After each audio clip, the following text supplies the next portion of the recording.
Welcome to True Crime with Strategic Eyes. Strategic back again. You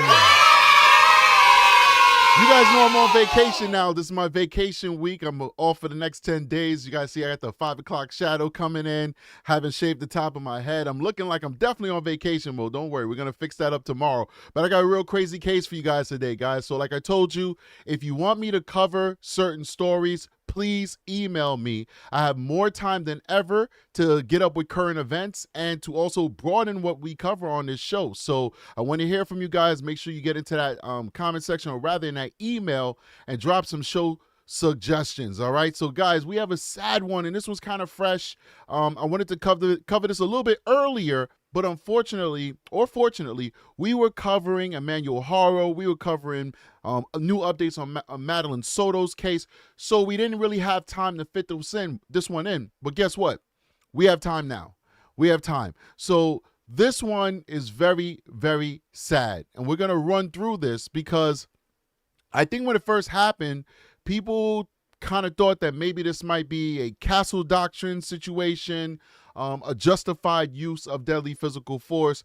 But when you really dissect this, you realize that this is just a case of murder. The victim is a young man by the name of Julian Guzman. He's 11. And on August 31st, 2025, him and his cousin at around 2300 hours was playing the Ding Dong doorbell game.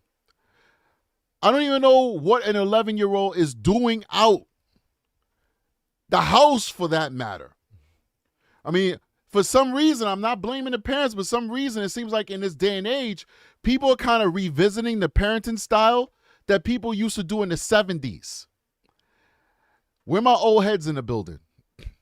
What kind of parenting style is that called? It's called free-range children. People out here free-ranging their kids. 11 years old, out at 2300 in the night, playing the ding-dong doorbell ditch game with his cousin. I could not fathom one of my children being out at that time. I mean, aside from the tragedy that actually happened, what could go wrong when you're playing that game, I would just be afraid of the stranger danger.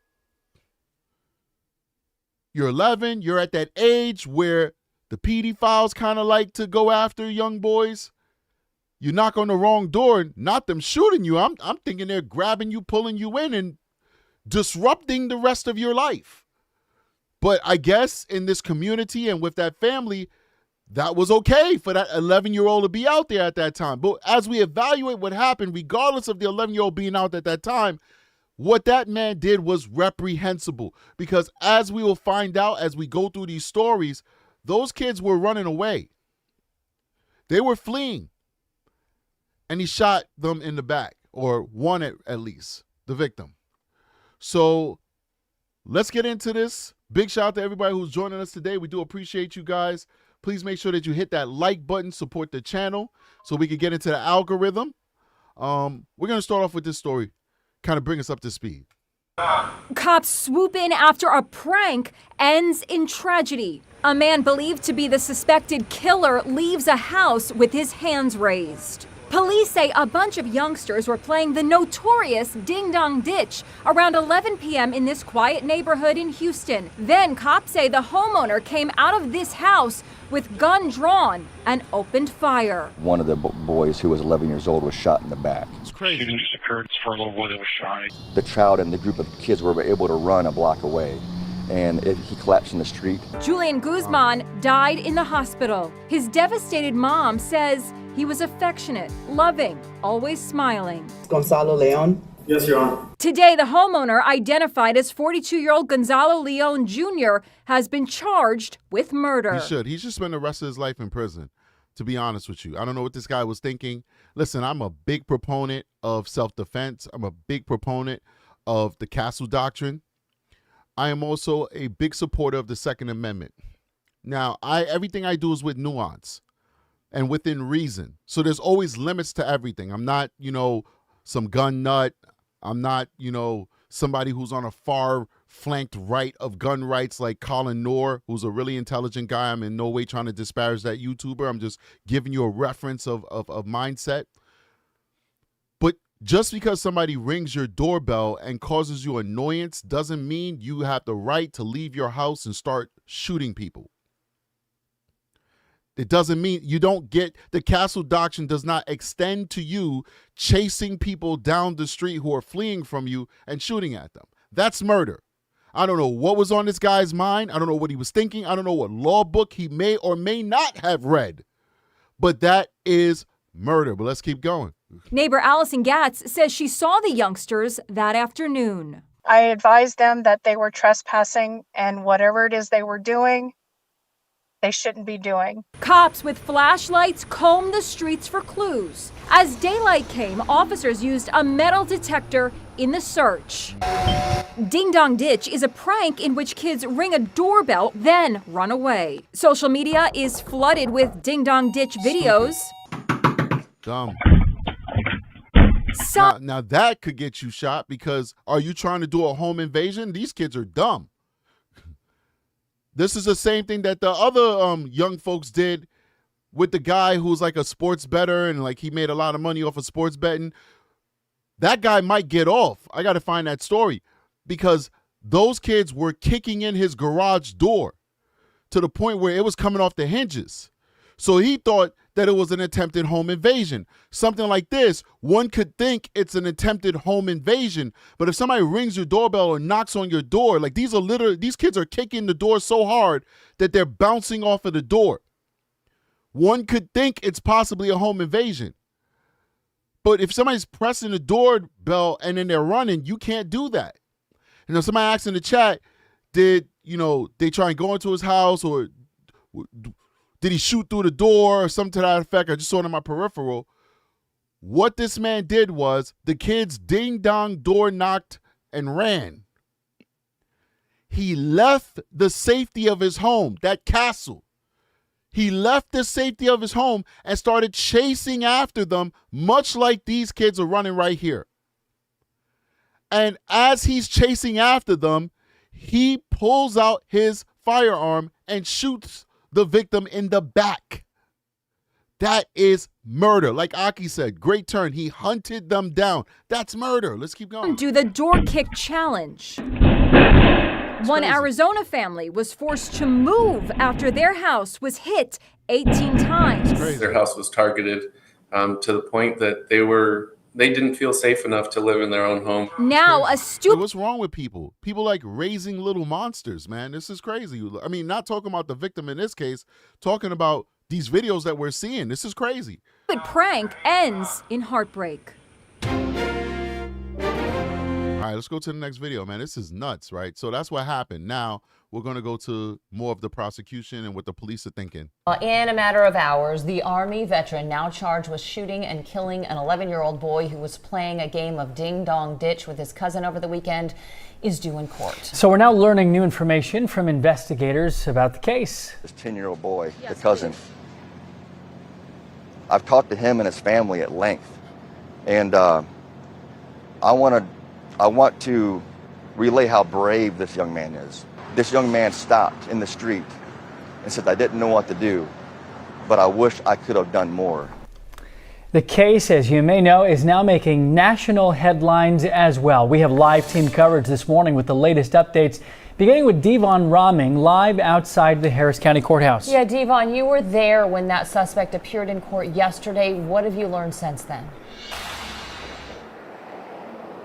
Well, guys, this morning we've learned that prosecutors have gathered a lot of new evidence in this case, including evidence from an eyewitness who was out there that night. That witness we're told, is Julian Guzman's 11-year-old cousin. He was actually out with Julian running around doing the door knocks on Saturday night, and he was able to give a detailed description to investigators of the suspect in this case, including what he was wearing that night as well as where he was shooting from in the backyard. But perhaps the most critical key piece of evidence in this case as of right now is Julian's cell phone. He was actually recording the moment that he ran up to the door and did the door knock all the way up until the moment where he was running away for his life. I unfortunately have had to watch countless recordings and surveillance of people in their last moments. It's never easy. It is never easy to listen to, but when you talk about an 11-year-old dying where we hear it, that's going to be just some of the most horrific evidence that I can imagine. I mean, this all could have been avoided. You know, sometimes I don't want to sound like a broken record, but the solutions are out there. The answers are out there. The solutions to a lot of society's ailments are out there. The decline of our society is in the destruction of the home. Structure. The structure that the homogeny and the structure that used to exist in the family that is slowly being destroyed by our current culture and society. Something as little as children should be in bed by 9 p.m. could have saved this handsome, intelligent, amazing, loving little boy. I don't need this. Knocking on doors at 11 does not mean that this is a bad little boy. He's 11. 99.9% of 11-year-olds who do not have some type of trauma or mental health disability is a saint. He was out there being foolish. He's not a bad kid. He's not a thug or a gangster. He's an 11-year-old just be out there playing pranks. But if we had structure in the home, if we had parents that knew how to be parents, this would not be an issue because he would be in the home at 9. Doesn't make sense to me. I'll give you an example. I'm driving home from work last night at 2 in the morning, 2:30 in the morning. Shows you how crazy my days are, right? Get off of work 2 in the morning, driving home 2:30 in the morning. As I'm making my way to the highway, I see a guy, hipster-looking dude, pushing a stroller, baby's up, vibing. He's pushing a stroller going down the street. I don't know what his business is. Maybe there's a good reason. But I'm a father of 3. I never put myself in a position that I have my child out, a little 1-year-old out at 2:30 in the morning. Because once again, baby should be in bed. Now, there's no hospitals where I was driving past. There's no place that is an emergency that you should be. And once again, I don't know his business, but it's just structure. Structure. Somebody get this complaining person out of my chat. I mean, if you feel like you've been muted, then it's obviously because we don't want you here, because you're an a-hole. Come on. Then they come on with a different screen name and is complaining. Like, I'm not special. There are better YouTubers out there. Go watch somebody else's show. You know, on this channel, we try and keep the chat clean and we try and get rid of people who are bad actors because we don't want our chat to be the Wild Wild West. So if you can't behave yourself and we decide this is not the place for you, just go. I am not special. I stumble when I talk. I'm just a dumb cop with a mic. Or go to Best Buy, buy a mic, and do your own show. Bye. Anyway. If we had structure, if we had what we have lost, we would not have lost this poor, beautiful soul. And that's the point I want to make, man. Let's keep going. Investigators say the night of the shooting, Leon was detained for questioning and then released. But since his arrest, he has not been speaking. He's expected to make his second court appearance this morning for a bond hearing at 9 o'clock. Now, that's the latest on where things stand with this investigation. In the meantime, I want to send it over to my colleague, Ugochi Aloka. She's out there at the scene right now where Julian was sadly killed. And Ugochi, what are you seeing out there this morning? Hey, Devon. Well, I'm seeing a growing memorial site here with balloons. We're also seeing candles here and flowers and a blue cross with beautiful messages written for 11-year-old Julian Guzman. Julian's mother even writing here, "I love you, Julian. You will always be in my heart. Rest in peace, baby mom." Somebody said she that, also called her son. This Gonzalez guy, is his name Gonzalez? Leon Gonzalo Leon Jr., that he has a young kid too. You left the safety of your home to chase down a little boy that looks like a little boy. He's not one of those 11-year-olds that look like they 30, if that even exists. A little boy that looks like a little boy. You chase down a little boy that looks just like your little boy and executed him. Bruh, we're going to throw you under the jail. We're going to throw you under the freaking jail. You are a piece of ish. That boy did not deserve what Gonzalo Leon Jr. did. And they need to stop saying Army veteran. There's a lot of people that serve this country. And you guys know that I'm a big proponent of the military. I support our men and women who serve this country. They are true patriots. But he doesn't have to wear that designation when he is doing horrible, unlawful things. Right now, he's just a citizen. He is just a citizen. We don't need to put the fact that he's an Army veteran to sully the service of so many of our fellow brothers and sisters in this country who put their lives on the line for our freedoms. Let's not sully their service by saying Gonzalo Leon Jr. Army veteran. No, he is a civilian right now, and he made a very poor choice, and he's going to have to pay a very big price for that choice. His service has nothing to do with this. Let's keep going.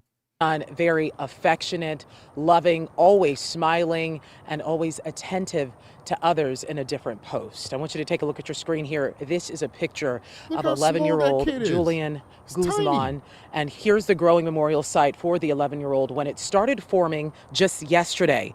Doctors pronounced him dead on August 31st after he was taken to the hospital with multiple gunshot wounds as a result of the Ding Dong Ditch shooting. Houston police say Julian and a cousin rang the suspect's doorbell 2 times before the 3rd ring led to his death. Now, court documents say a witness told police the suspect fired a warning shot into the ground before firing a shot at Guzman as he ran away. Why? So you fired a warning shot, which is dangerous in itself. Like, warning shots are not advisable, especially a warning shot in the ground. And as a military veteran, you should know that bullets do ricochet. So you fired a warning shot in the ground. The kids start running. It's not the purpose of the warning shot. The purpose of the warning shot is for you to know, I mean business, and for you to leave. Then after the kids start running because you fired a warning shot in the ground, you then start shooting at them. It doesn't make any sense. He was out for blood. He was literally out for blood. Let's keep going. Neighbors tell us they sympathize with what Julian's family is going through, and an investigator on the case explains how this ding-dong ditch game escalated quickly. What we started off was 2 kids knocking on a door. 10 seconds later, they're getting chased down a separate street by an unknown man. It's going to take time. It will for the family, for them to realize that their son passed away. It's not easy. Wow. Yeah, back out here live, you can see also a volleyball with some messages for Julian here, a picture of him and some of his friends. So the research crew is telling me that the CNN article they sent me is really good, it has maps and stuff. So we're going to jump over to the CNN article after this video is done. So this memorial site was created here to really honor him, and we can see how they're doing that. We expect maybe more people to show up today, so we'll be following that throughout the morning. But we do know that the family has created a GoFundMe account. I'm all about learning lessons. See, that's the problem in our society right now, guys. So, like, you can't talk about when people do things wrong because you might hurt their feelings. But I don't care about feelings. I don't care about anybody's feelings. I care about truth. I care about facts. And there are lessons to learn here. What Gonzalo Leon Jr. did to this boy was unforgivable. But if that kid was where he was supposed to be, which was in bed, he would still be alive today. So I'm going to, listen, if I'm a relative or a friend of this family, I'm going to embrace them. I'm going to hold them. I'm going to check my opinion. I'm just going to support them because that's my job. That's my job as a relative or a family if I was in that position. I'm not a relative or a family member of these folks. So I have the ability to look at this situation objectively. And when you look at this objectively, the question is, why weren't you doing your job? Why was such a young person out at such a late time in the night? If this happened at 4 p.m., 5 p.m. in the middle of the day, I would not be saying that. Kids will be kids. Kids make mistakes. Kids do dumb things. Parents can't supervise kids every single second of the day. It's 11 o'clock at night. So witching hour. This is an hour away from midnight. What is this kid doing out that late in the night? That's my question. Let's keep going. 11-year-old Julian Guzman, and our hearts and thoughts and prayers really go out to them. Look how it looks in the background right now. Look how dark it is, right? Remember, she's got a big spotlight on her. One of those portable lights like I got here that illuminate me. Look how dark it is in that area. These young folks were out there in that darkness. It's not even illuminated. Where are the street lights? I don't even think there's street lights. It's dark. Visibility is low. Aside from the tragedy that happened, what about the safety of them not being victimized in other ways? Maybe I'm jaded because of what I do for a living, but I'm thinking about all the other things that could have happened to those young people that did not include a guy chasing them down with a gun. It doesn't matter what day of the week it is. It doesn't matter if it's a holiday. It doesn't matter if it's your birthday. It doesn't matter if it's Christmas or Thanksgiving. Somebody that young should not be on the streets unsupervised. Full stop. If they are, bad parenting. Bad parenting. Our job is to give them their best shot of making it to adulthood.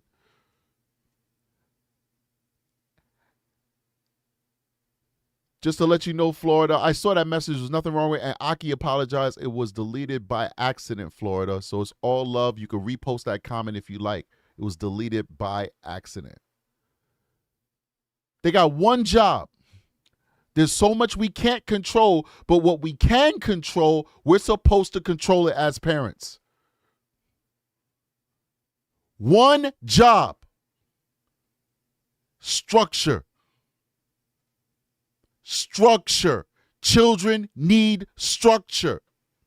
They may think you're unfair. They may think you're overbearing, but that structure is what teaches them how to be an adult, because adults live structured lives. People who are not structured as adults, we call them abnormal. We call them criminals. We call them bad people. We call them mentally ill. These are unstructured people. Children need structure. And part of that structure is you bring your butt in this house at 8 p.m. That's me being generous. An 11-year-old should not even go outside without supervision at all. Until you have teen connected to your age, you should not ever go anywhere without your parents. That's just my opinion. And I'm not overbearing. My teenagers, they got freedom. My 17-year-old has a car. She drives to school on her own. She goes to parties. She does her thing. She has a job. She's not even 18. She's 17. You earn that as you show us you have structure, as you show us you're responsible, as you show us you're not going to go kicking people's doors down in strange neighborhoods. You get more play. You get more freedom. But that comes with years of actually parenting these kids. And this is what I see as the problem. I see this in my professional life. A lot of the issues that we're getting are unsupervised young people. A lot of the victims coming into my office, unsupervised. Running the streets. On the internet, meeting strangers. They're not prepared for what this world has to offer. And all of you in this chat know what I know. An uncomfortable truth. As much beauty there is in this world, that uncomfortable truth is, as much beauty there is in this world, there is evil. Sometimes, maybe because our eyes are so clouded and we're all so jaded, sometimes the world seems more ugly, more evil than it is beautiful. That's the truth.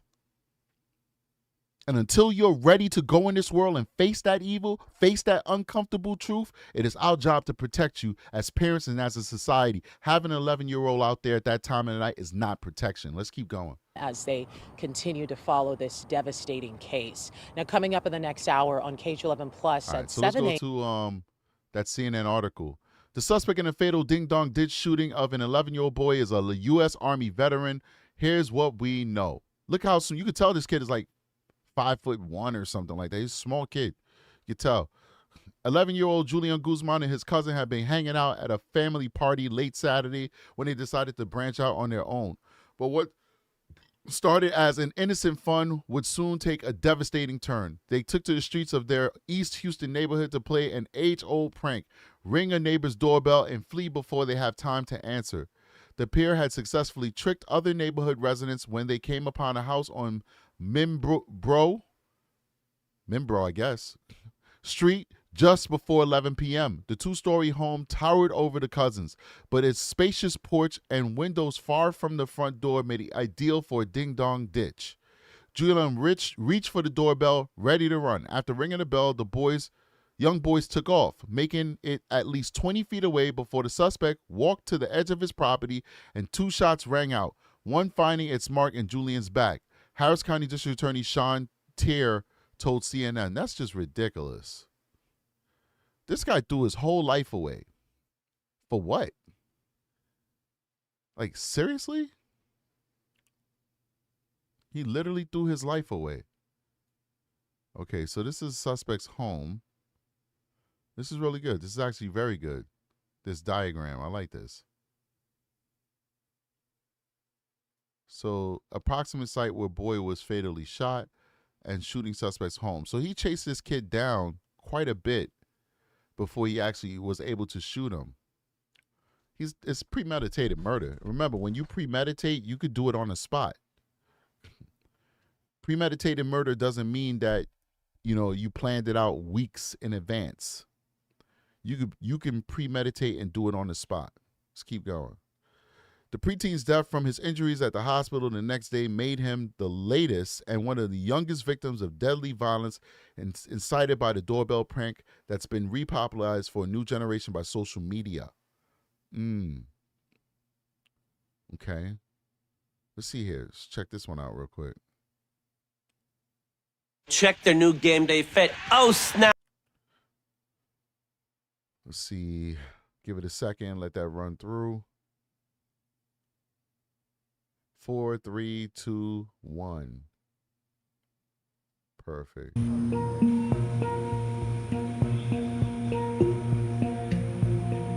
We can't play that because then it's the music is gonna copyright us. It's ridiculous. You know what? We could play it with the music off.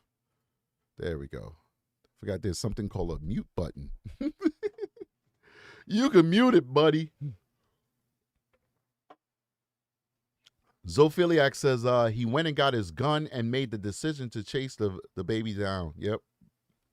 Still that house came out. All right, see, we can't play it because the music in the background. YouTube is ridiculous. A cousin dragged the boy's mortally wounded body after he was shot. Wow.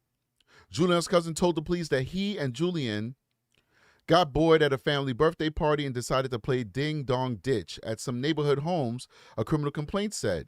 The two boys knocked on the door of multiple homes before arriving at the home of Gonzalo Leon Jr. It's so stupid to do that. I never did stuff like that when I was young.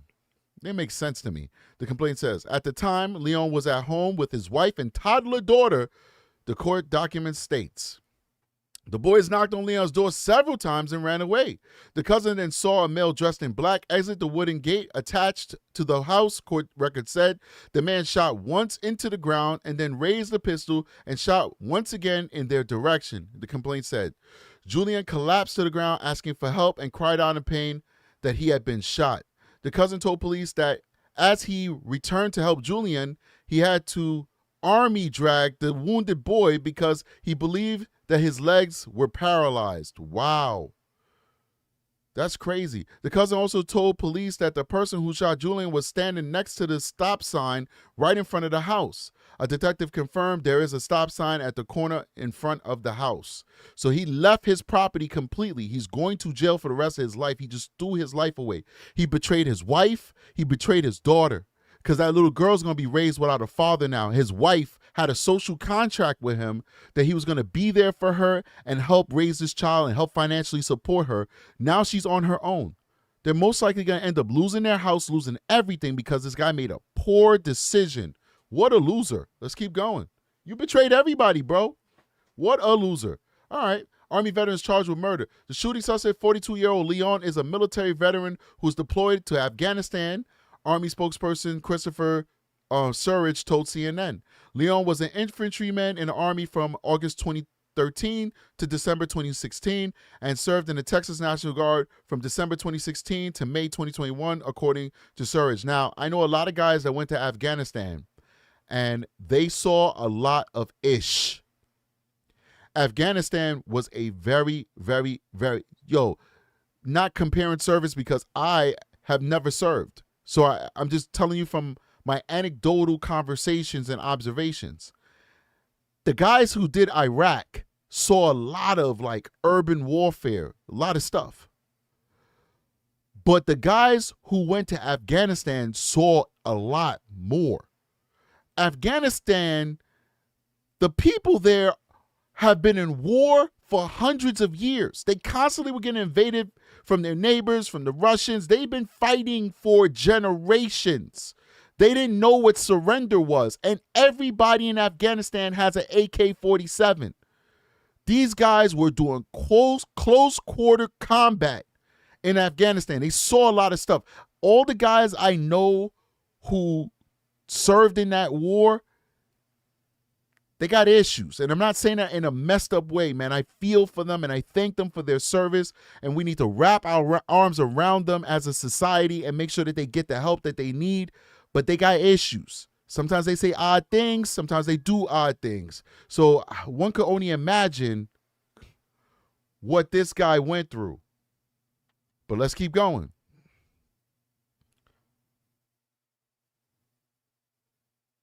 Leon was deployed to Afghanistan from November 2014 to April 2015 and left the Army with the rank of specialist, Surridge said. This guy looked like he's dead in his eyes. Look at him. I mean, it's no excuse, though. I mean, he may be suffering from PTSD and all that stuff, but you still got to go to jail, bro. You have to. Your trauma does not give you the right to take somebody's future away. A future of an entire family. It's not the future of an adult. You took the future of a child. You literally killed a generation from that family. Let's keep going. As Julian ran from Leon's home, he had no weapons and there wasn't any indication that he stole anything, Tier said. Despite this, investigators believe the suspect fired his gun twice, once in an intentional, measured way that struck the boy. The person pops from the firearms were replaced by a different kind of cacophony. It's an SAT word. I'm going to have to look it up, figure out how to say it correctly. Officers used a blaring vehicle PA system to demand the suspect come out of his home, according to court documents. After about 20 minutes, Leon emerged and was detained by authorities, the criminal complaint states. He didn't even surrender himself like, hey, I'm innocent. I didn't do nothing wrong. I felt like what I did was justified. I'm here to cooperate. No, he almost had like a standoff to a certain extent. Early the next morning, officers brought him back to the home, handcuffed, CNA affiliate KTRK reported. Leon was charged with Julian's murder Monday, the city of Houston announced Tuesday. Why did they bring him back to the home in handcuffs? Somebody say cacophony. All right, that's how you say it. Thank you. But why would they bring him back to the house in handcuffs the next day? Interesting. All right, let's keep going. Tier, the district attorney, told CNN charges were not filed until authorities had probable cause. Once we got to a point sometime on Sunday that we believed that we had a good idea of what happened, that was when charges were filed. Prosecutors will pursue capital murder charges for Leon. They're looking for the death penalty on this dude. Capital murder charges. Tier told CNN Laura Coates Wednesday night raising the possibility of the death penalty. Man, they going for this guy's throat, as they should. When we present this to a grand jury, we're going to present it as a capital murder, which is what it turns out it is, Tierra said. Bond set for $1 million. Leon made an initial court appearance on Tuesday and agreed to have a court-appointed attorney. On Wednesday, he appeared in an orange jail uniform before Judge Emily DeToto. Ooh, what happened? Who set his bond at $1 million. Leon's bond conditions include home confinement, electronic monitoring. That's if he makes the bond, then he'd be home confined. Guys, we got almost 400 people watching this show right now. We are very grateful to have all the support that we're getting lately. Hopefully you guys stick around for a while. You know, I am a no-nonsense type of guy, so sometimes it's a little off-putting for people. But hopefully I'll grow on you and you guys will stick around for a little longer.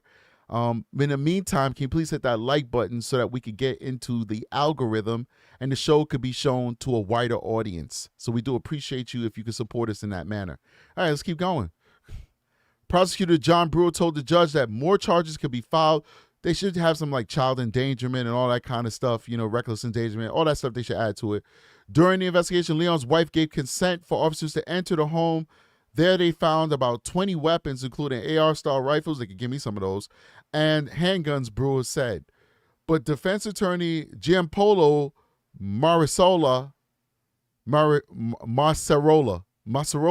said Leon, a disabled Army veteran, was merely exercising his constitutional right to shoot a kid in the back. I just added that. One that he has fought for his country. I don't like that. I don't like that. But, you know, defense attorneys are going to say what they have to say. And I'm not mad at them. You guys know how I feel about defense attorneys. I believe that they are literally heroes in our democracy because the Constitution, as I tell you all the time, says nothing about prosecutors. There's no such thing about a county attorney, district attorney, state's attorney. That doesn't exist in our Constitution. Our Constitution talks about the government going after people and the defense attorneys that keeps our system honest and defends people against the wrath of the government.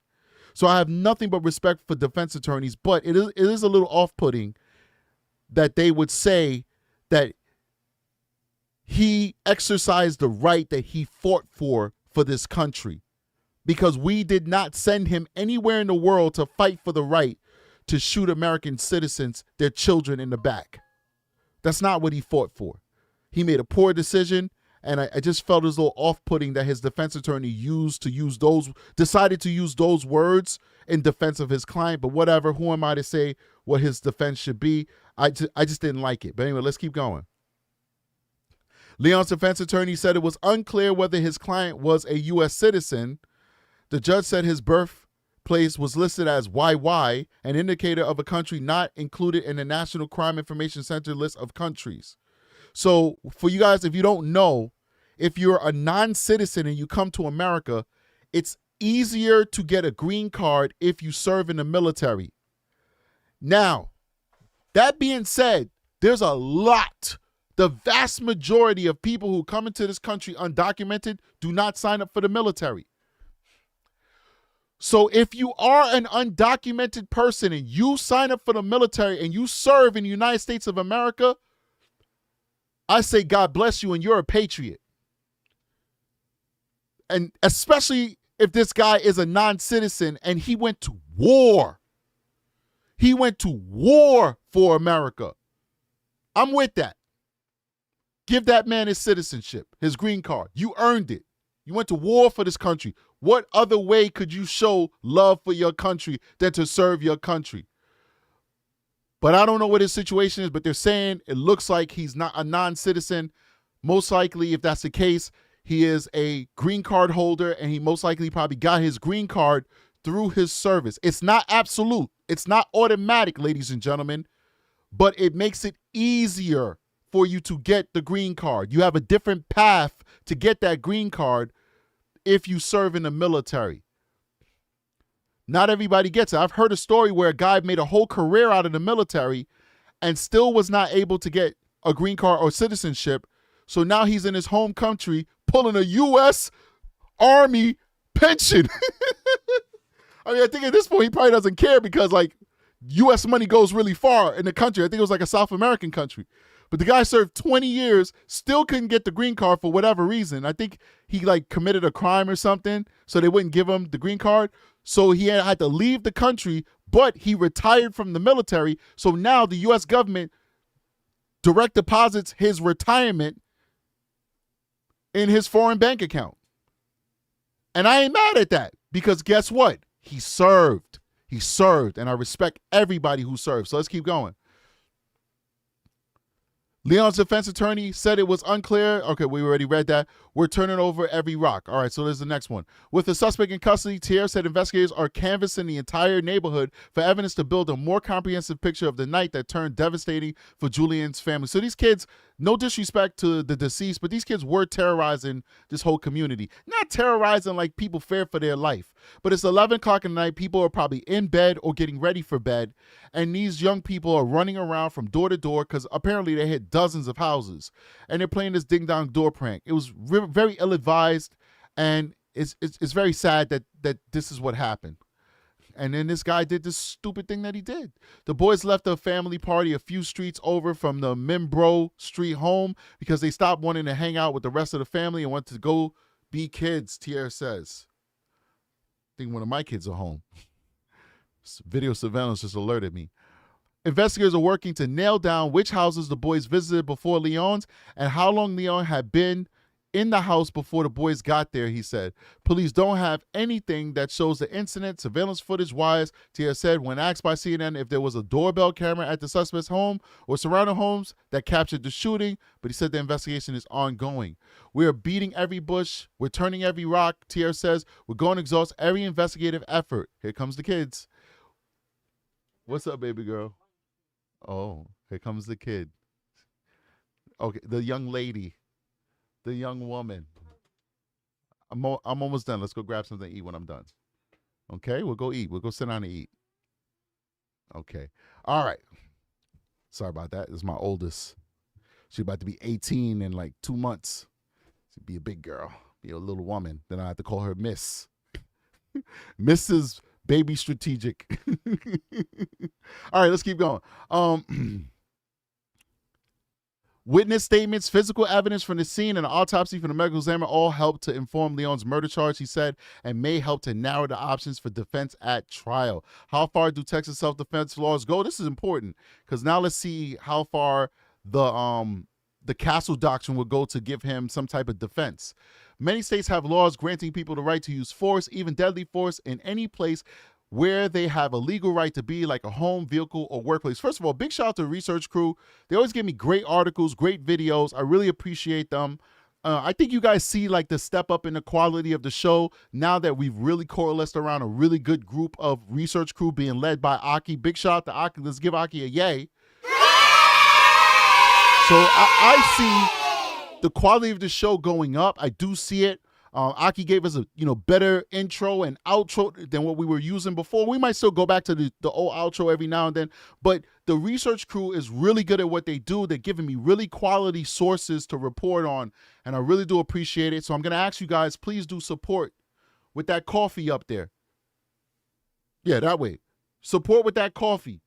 That's what supports the people who keep this show going. So please do, if you can, show some love. If you can't, then just don't. People are, I'm not supporting no call. Well, just don't. It's okay, okay? People are so mean on the internet, okay? If you can, show some love. If you can't, if it's outside of your means, then don't. Just watch the show and hit the like button. That's all we ask from you.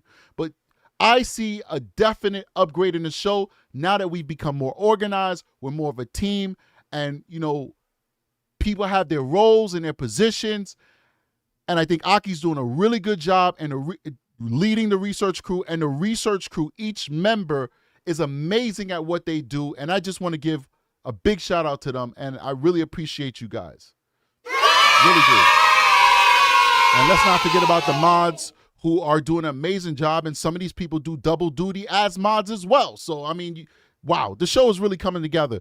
And, whatever YouTube has to throw at us, whether it's just to stay where we're at and not make it to 100,000, just stay at like 97,500, whatever, where we at, or whether we go to 1 million, I think this show is well suited to handle whatever challenges YouTube has to throw at us. We are ready to rock and roll. And I think this community is ready to rock and roll too. Let's keep going. I'm sorry. I just went on a tangent, got all emotional with you guys. Let's keep going. All right. Often referred to as the castle doctrine or stand your ground legislation, these laws in Texas determine a person is justified in defending themselves, family, and property if someone unlawfully enters or tries to enter private premises. Ringing a doorbell, whether it's through jest or legitimate business or even on accident, you're at the wrong home, is not attempting to enter a private premises. The doorbell, however it's used, whether correctly or incorrectly, is the acceptable means of notifying a homeowner that you are at their house, or a knock on the door. Whether it's a knock on the door or pressing of that doorbell does not constitute breaking into somebody's home. Somebody just gave us a coffee. We appreciate you. Whoever that is, thank you so much for giving us coffee. It puts a little ring in my ear. I don't know if you guys can hear it in the show.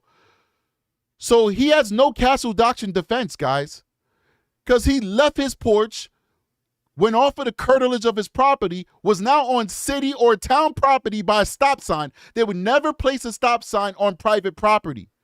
So that stop sign is on city or town or county property, and that's when he shot the little boy. Let's keep going. In Texas, a state with one of the strongest stand your grounds, according to its governor, people can use deadly physical force if they believe it's immediately necessary against another person's use of deadly force, or to prevent assault, robbery, and certain other crimes. Prosecutors firmly deny that this type of legislation is relevant to Leon's alleged actions Saturday night. I agree 1,000%. It has nothing to do with it. The castle doctrine does not apply in any way, shape, or form for an 11-year-old boy running down the street, Tier told CNN. There was no threat to the individual that shot him. While the law provides strong protections, cases depend on specific facts from each incident, and law enforcement or a jury can still scrutinize a suspect's actions to determine if the use of force was justified. So big shout out to Leon Little John with a 10 gift membership to the members only area. 10 gift membership. Now that's very expensive. Little John just gave you a 3-course meal at Chez Rose. That's how much he spent to give you guys 10 free gift memberships. So if you are lucky enough to get that gift membership, please get in that chat and say thank you, Leon Little John, and thank you from Strategic Eyes and Family as well. You are amazing. Orange Rose is celebrating 3 months as a patrol member, says the way your face lit up seeing your daughter with a big old heart. Man, that is the apple of my eye. I love my children. And every single day, that's going too deep. Screw it, I was going to say it. It makes me not understand what would make men like my father step away from their families. Knowing how much of a joy it is and how fulfilling it is and how special it is to love my children and be in their lives and help raise them with their mother, I can't fathom and understand why men like my father would walk away from their children. And I have close to 15 brothers and sisters. My father certainly was a womanizer. He's probably watching this right now. Truth is the truth, buddy. I don't know how people do that. I love my children because I know what it feels like to be abandoned. And I will never, ever, ever do that to my kids. I love my kids, man. So I appreciate you. I'm getting too emotional. Let's get back on. We're not talking about fathers and kids. Let's get back on task. But to all the pops out there, love your children, man. That's all you got in this world. It's your purpose. That's it. It's not to be a good cop. It's not to be a good construction worker, not to be a good doctor or a lawyer. The moment you bring children in this world, your purpose is to serve them. And that's the way I live my life, in service to my kids. My service to the people is in furtherance to the service to my kids. I serve the people so that I can serve my kids better, so I can provide for them, so I can take care of them. So whenever a victim is standing before me, telling me about the most horrible experience they've ever had in their life, and they're like, wow, this guy, Detective Strategic, is giving me some good service.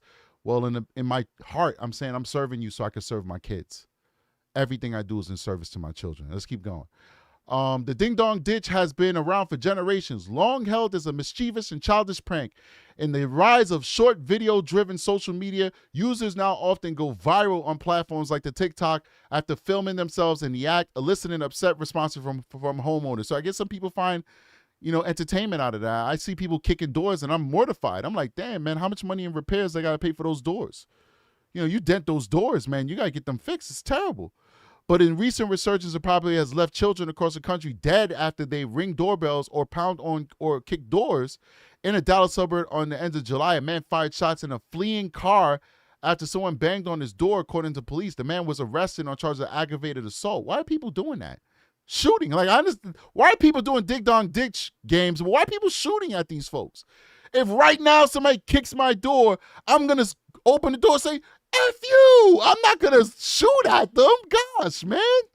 Jeez. In 2023, 16-year-olds were killed when a man rammed his car into their vehicle in retaliation for pulling a ding-dong ditch prank on him. The man was convicted of 3 counts of murder and sentenced to life in prison without the possibility of parole in 2023.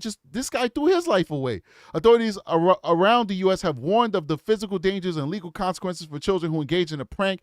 Think it's funny to bang on doors and run? Think again, the Hamilton County Sheriff's Office in Indiana wrote in February of post in August. What might seem like a prank can lead to serious legal trouble, property damage, or worse, someone getting hurt. It's almost over. That's a good way to end up dead, especially in Florida. Sheriff Mike Chitwood of the Volusia County Sheriff's Office told CNN affiliate WESH in July after arresting a 13-year-old girl and a 15-year-old boy for kicking a resident's door one night. TikTok has not responded to CNN's questions, and when the company first learned ding-dong ditch pranks were leading to physical harm or whether the platform has taken any action to restrict such posts. I don't understand how I can't even say KIDS too many times without getting demonetized. I can't even call young people CHILD, sorry. Can't even say that. Can't even say the type of work that I do, the type of investigations that I investigate without getting demonetized or restricted on YouTube. But TikTok will allow videos to go viral on their platform that result in young people losing their life, and nobody cares. Furthermore, if you go to China, where ByteDance is located, which is the owner of TikTok, and you look at TikTok in China is an educational platform that's used to showcase your educational triumphs and successes. And when you get out of that, it's cooking or reviewing things or selling products. That's what it's used for. So that's what they do for their people. But then when they sell to our population, they're selling destruction, mayhem, political and social unrest, misinformation, and all of that jazz. Make it make sense, man. Make it make sense. Let's go to the next video. We're almost done, people. Gonzalo Leon Jr.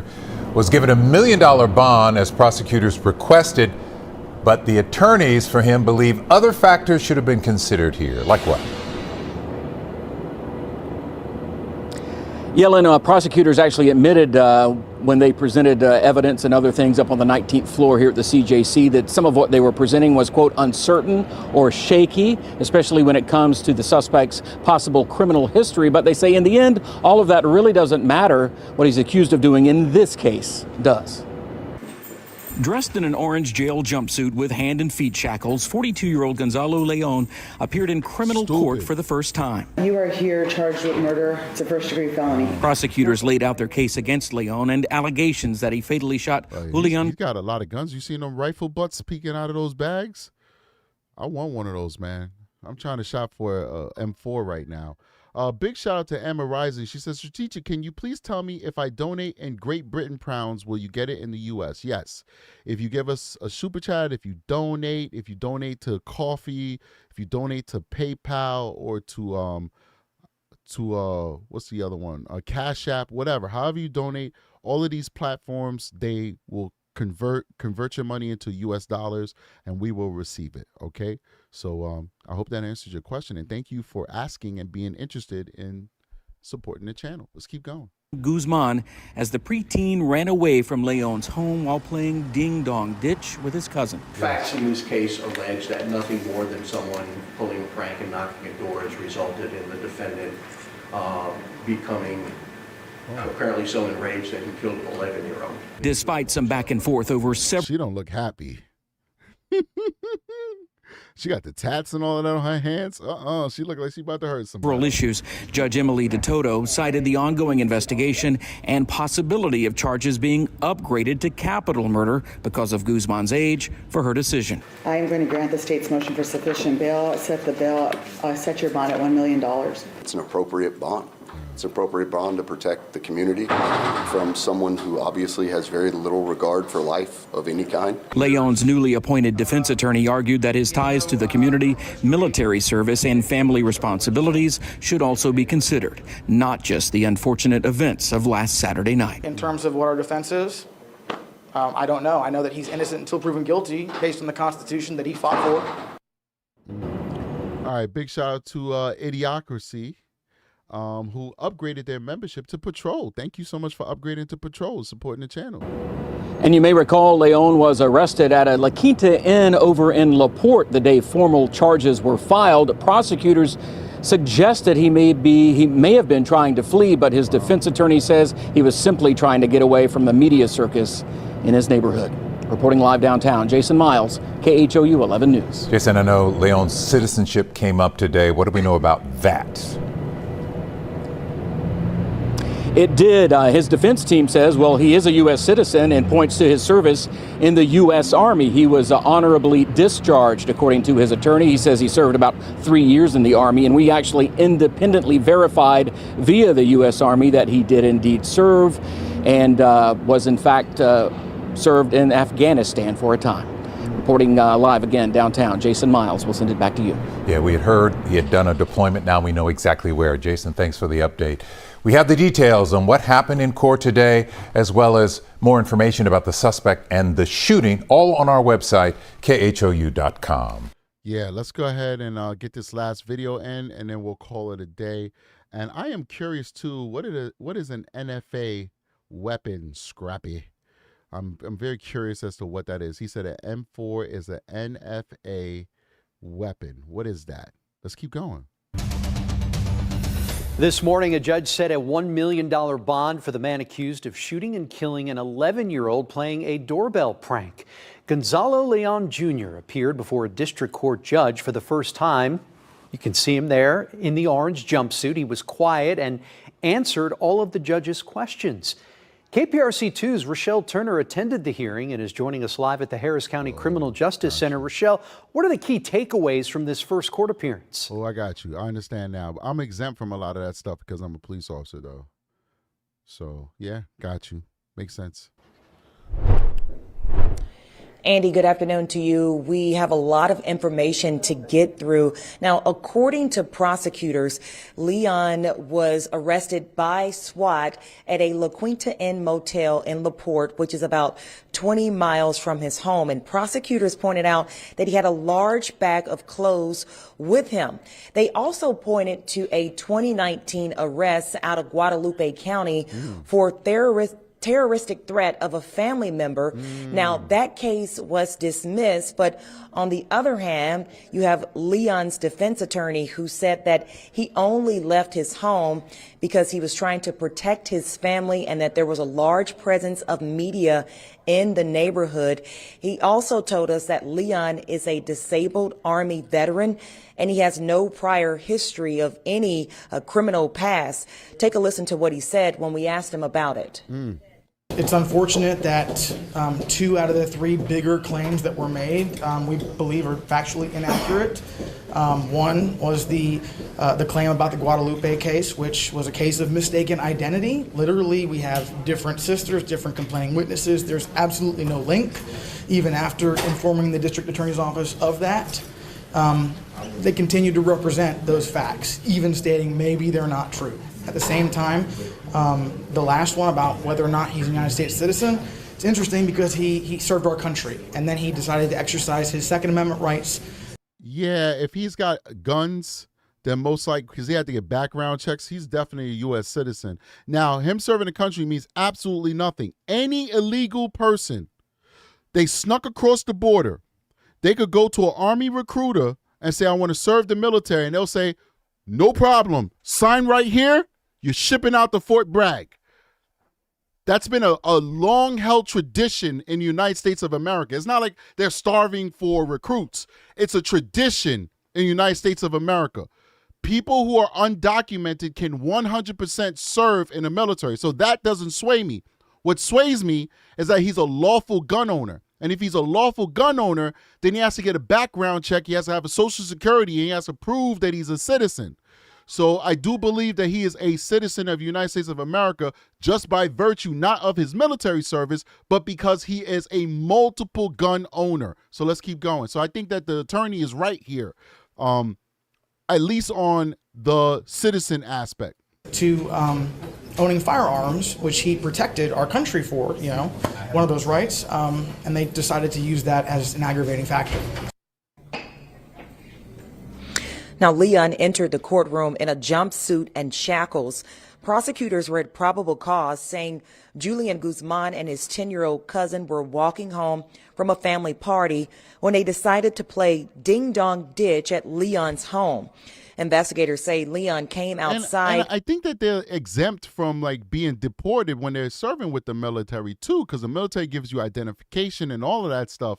So really, if you come from a poor country and you don't have any money and you need to survive and you don't think that you would qualify for asylum or something like that, right?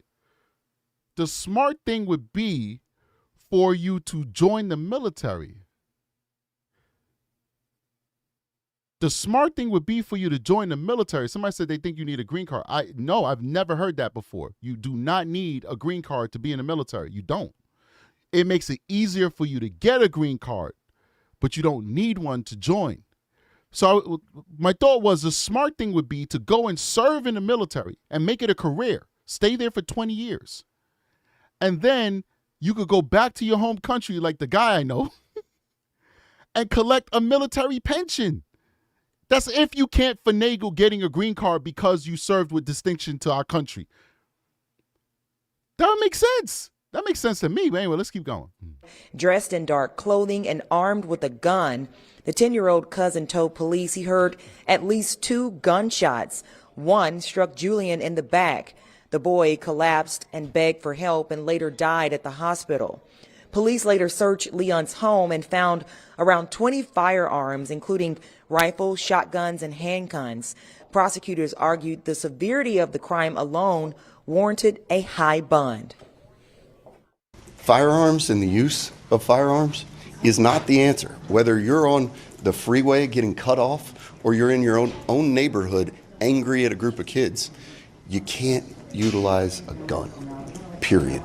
This is the kind of thing that happens. We have 2 families that have been ripped apart forever. We have one who lost. All right, I'm not trying to harp on this because we covered this. We're ending the show now. We've watched multiple videos telling us pretty much the same thing. So I'm sorry that I'm interrupting, but you guys know I'm all about facts. And I looked it up, and this young lady in the chat actually is right. I think this was recently changed by the Trump administration because I've looked at this before.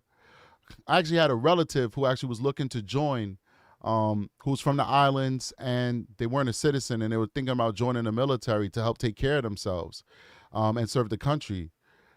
I think this was recently changed, but the Army website, USA.gov, says that in every branch of the military sets its own standards for enlisting. The Air Force, so citizenship and residency. U.S. citizens and some non-citizens can join the military. This is a U.S. government website. If you are not a U.S. citizen, you must have a U.S. permanent residency card, a green card, speak, read, and write English fluently. You cannot join the military to enter the U.S. or to get a visa. So these are the current requirements to join the military. I think that this was changed because of the Trump administration, because I distinctly remember in the past, but the last time that this had been brought up was more than 20-something years ago. So a lot could have changed in that time, could have changed before Trump. But 20-something years ago, a very close relative of mine's wanted to consider joining the military, and they were about to join without a green card. But they chose not to because there were a lot of wars that were being fought at that time, and they were afraid to go to war. So I don't know. Maybe I'm wrong. Maybe I'm right. We're just having a discussion. We're having a great time. That's what we do on this channel. We talk. You know what I mean? But I'm just letting you guys know. A little boy before he even got to start his life. And then a father of a child and a husband who is facing life in prison because of one angry act. So this isn't the answer. But, you know, again, I've had the conversation already with my kids. So there was a lot of new details we learned in court today.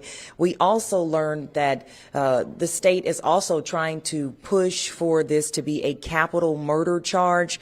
We do know that it's still very early in the investigation, but if this were to happen, then Leon would be given life in prison. But because of the little boy's age, because he is 11 years old, Leon would not qualify for the death penalty. So as this case progresses, we will, of course, Wait, because the kid was so young, he would not qualify for the death penalty? I don't understand that. I would think that it would be reversed, that because he is so young, that he would qualify for the death penalty because what he did is even more egregious than if you would do it to an adult. I'm so confused. I'll have to look that up. And as far as this whole citizen thing, I hate beating a dead horse. We're getting so many different opinions. What I will say is I will defer to anybody who's in the military and feels that they know the correct answer, because who am I to supersede and basically feel that I know more than a serviceman member who actually served in the military and would have firsthand knowledge on what the requirements are to join the military. So whoever is our service people who are in the chat, I will defer to you and I will believe whatever you say as far as citizenship requirement of joining the military. All right, so that's it, guys. Her last statement kind of confused me because she's saying that, let's play that last statement one more time before we go, because that's very confusing to me what she said. It doesn't make any sense, but let's listen. Age, because he is 11 years charge.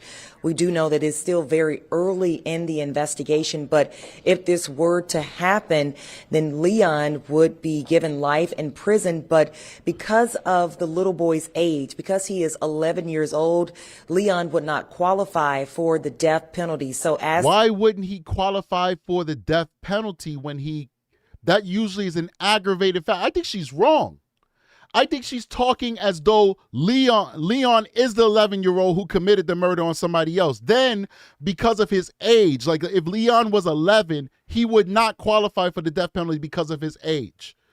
She's making it sound like Leon, who's the adult, does not qualify for the death penalty because of the age of the victim. That doesn't make sense. The age of the victim is an aggravating factor that would make Leon qualify for the death penalty because his crime is so egregious, committing that act against a young person. So I don't know.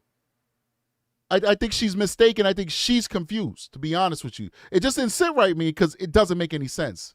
As this case progresses, we will, of course, continue to learn more about all of the details. For now, I'll send it back to you guys in the studio, reporting live from the Harris County Criminal Justice. Yo, where the mods at? Somebody block Aki. Talking about she must spoke like you do. I need another mod to block a mod. You on timeout, Aki. Wrong with you? You're supposed to be on my side.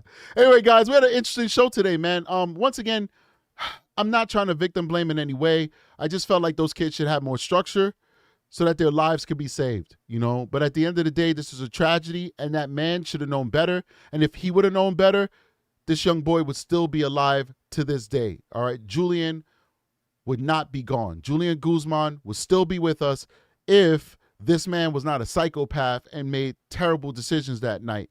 But I'm the type of guy that likes to look at both sides. And maybe it's by virtue of my training, my line of work, and my experience. You're never tunnel vision. You're never looking in one direction. You look in one direction, you might send an innocent person to jail. When I investigate both sides. Always. I investigate both sides. So the first thing I ask you when you're in the interview room and you're asking me, you're telling me, I met him here, I met him on the internet, and he told me come over to his house, and I came over to his house on the first night, and I told him I didn't want to do anything, and then we drank a little bit, and then he took advantage of me, and he took me, and I told him no, and he wouldn't stop, and then afterwards, he drove me home. I'm not in any ways telling you that story to make it seem like that's not an actual sexual assault. I don't know. The first thing I'm going to say is, oh, okay. I'm so sorry that it happened to you. How did you guys speak? Well, we spoke first on Plenty of Fish. Then we started talking on WhatsApp. And then we started talking through text message. What's the next question I'm going to ask? Whoever's in the chat, what's the next question I'm going to ask after I asked them, well, how did you speak? The next question I'm going to ask is, can I see your Plenty of Fish account?